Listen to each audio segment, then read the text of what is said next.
Hello बच्चों, let's see this question. The question says the transverse nature of light is shown by first option is interference of light, second option is refraction of light, third option is polarization of light, and fourth option is dispersion of light. Key concept of the question is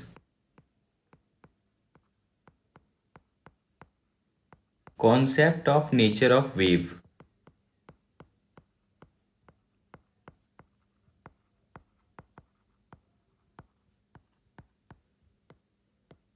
अगर आपको wave के nature का concept पता है तो आप इसी तरीके से इस क्वेश्चन को अप्रोच कर सकते हो। क्वेश्चन में कहा जा रहा है कि लाइट का जो ट्रांसवर्स नेचर है वो इनमें से कौन सा फिनोमेना से शो हो सकता है। तो अगर हम लोग दोनों टाइप की वेव की बात करें, फर्स्ट ऑफ ऑल हम लोग कह सकते हैं all longitudinal wave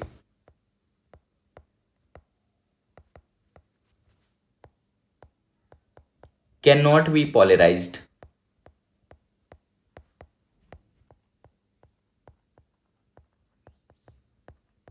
because the motion of particle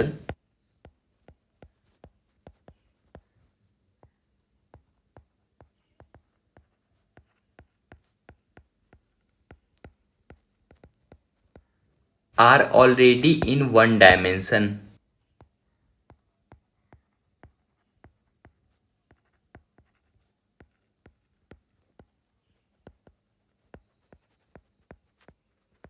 जितना भी वेव लॉन्गिट्यूडनल नेचर का होता है उसका हम पोलराइजेशन नहीं कर सकते। ऐसा इसलिए कि उसके पार्टिकल का जो मोशन होता है वो ऑलरेडी सिंगल डायरेक्शन में हो रहा होता है, तो उसका हम पोलराइजेशन नहीं कर सकते हैं। लेकिन हम लोग ट्रांसवर्स नेचर वाले वेव का पोलराइजेशन कर सकते हैं। तो यहाँ से हम लोग बोल सकते हैं all transverse wave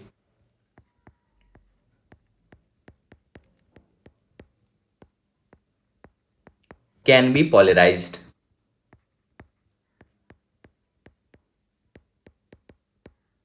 So transverse wave passes through polarizer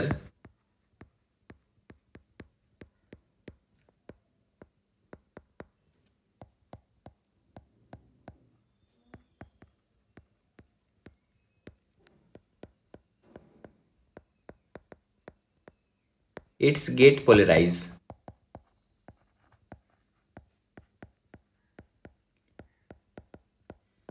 अगर आप ट्रांसवर्स वेव को किसी पोलराइजर से पास करवाते हो तो वो वेव पोलराइज्ड हो जाएगा। तो लाइट जो होता है वो ट्रांसवर्स नेचर का होता है, और ये हम लोग किससे इजी तरीके से शो कर सकते हैं, तो पोलराइजेशन ऑफ लाइट, क्योंकि पोलराइजर से पास करवाने के बाद वो वेव पोलराइज हो जाएगा। तो इस हिसाब से कौन सा ऑप्शन करेक्ट हो जाएगा? Option number 3 is the correct option. Hope you understood it well. Best of luck. Thank you.